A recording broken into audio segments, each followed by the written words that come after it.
Hi, how are you? If close in day, paya videos again, content and the മനസ്സിലായി കാണുമല്ലോ കാര്യങ്ങൾ അല്ലേ? ഏതൊക്കെയായിരുന്നു നമ്മൾ പഠിച്ചത്? പോസിബിൾ കണ്ടീഷനും പ്രോബബിൾ കണ്ടീഷനും ആണ് നമ്മൾ എക്സ്പ്ലെയിൻ ചെയ്തത്. ഇന്ന് നമ്മൾ പറയാൻ പോകുന്നത് ഇംപോസിബിൾ കണ്ടീഷനാണ്. അതായത് സംഭവം കഴിഞ്ഞു, ഇനി അതിന് ചാൻസ് ഇല്ല. അപ്പോഴാണ് ഇഫ് ക്ലോസ് ഇംപോസിബിൾ കണ്ടീഷനായിട്ട് യൂസ് ചെയ്യുക. And for example, if I had attended the examination I could have passed എന്ന് പറഞ്ഞാൽ എക്സാമിനേഷൻ അറ്റൻഡ് ചെയ്തിരുന്നെങ്കിൽ ഞാൻ പാസ്സാകുമായിരുന്നു. മലയാളത്തിൽ പറയുമ്പോൾ ഇനി ഇത് സംഭവിക്കില്ല എന്നൊരു മീനിങ് കിട്ടാൻ ചാൻസ് കുറവാണ്. പക്ഷേ ഇഫ് ക്ലോസ് എഴുതുമ്പോൾ അതിൻ്റെ അർത്ഥം അങ്ങനെയാണ്. ഇഫ് ഐ ഹാഡ് അറ്റൻഡഡ് എന്ന് വെച്ചാൽ ഇന്നലെ നടന്ന എക്സാം ആണ്, ഇനി അതിന് എനിക്ക് എഴുതാൻ പറ്റില്ലല്ലോ. I could have passed. Grammar portion is ഇഫിൻ്റെ പോർഷൻ്റെ അകത്ത് പാസ്റ്റ് പെർഫെക്റ്റ് ടെൻസ് ആണ് വേണ്ടത്. Had plus V3.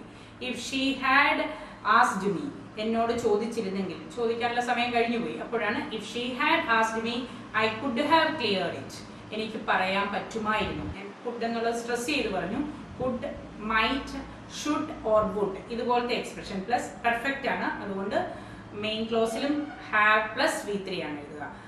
If they have come to me, അവർ വന്നിരുന്നെങ്കിൽ I could have given it or I would have given it, I might have given it. Okay, if she had undergone the treatment, if she had undergone the treatment means treatment ചെയ്തിരുന്നെങ്കിൽ doctors could have saved their lives.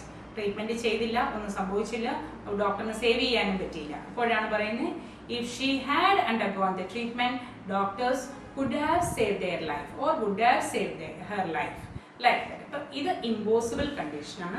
ഇത് നമുക്ക് പലപ്പോഴും ബലം, നമ്മുടെ ആശയങ്ങൾക്ക് ബലം പകരാനായിട്ട് ഉപയോഗിക്കും. ഇപ്പോൾ നമുക്ക് സ്പീക്കിങ്ങിൻ്റെ സെഷൻ ടാസ്ക് കാർഡ്, അതായത് ക്യൂ കാർഡിൻ്റെ എൻഡിൽ നമ്മളൊരു speech you have that has impressed you എന്നായിരിക്കാം ക്വസ്റ്റ്യൻ. അപ്പോൾ നമുക്ക് അവസാനം പറഞ്ഞ് ചിലപ്പോൾ നിർത്താം. Sir, if I hadn't attend a speech I would not have understood about this topic much in detail. So definitely I believe that it has made a great influence in me. ഇങ്ങനെയൊക്കെ ബലം കൊടുക്കാൻ വേണ്ടി ഉപയോഗിക്കാം. ഇതുപോലെ തന്നെ റീഡിങ്ങിൽ had plus V3 if ക്ലോസിലും main ക്ലോസിൽ could have, should have, would have plus V3 എന്നും കണ്ടാൽ മനസ്സിലാക്കണം ഇത് സംഭവിച്ചിട്ടില്ല, ഇനി സംഭവിക്കാൻ ചാൻസുമില്ല എന്ന്. അപ്പം ഇതിൻ്റെ മൂന്ന് probable, possible and impossible conditions ആണ് പറഞ്ഞിട്ടുള്ളത്. ഇത് മൂന്നും മനസ്സിലാക്കി കഴിഞ്ഞാൽ നല്ല ഭംഗിയായിട്ട് ഐഡിയാസ് എക്സ്പ്രസ് ചെയ്യാനും പറ്റും. ഇതിനനുസരിച്ച് റീഡിങ്ങിലൊക്കെ വരുന്ന മീനിങ് മനസ്സിലാക്കാനും നിങ്ങൾക്ക് പറ്റും. Thank you.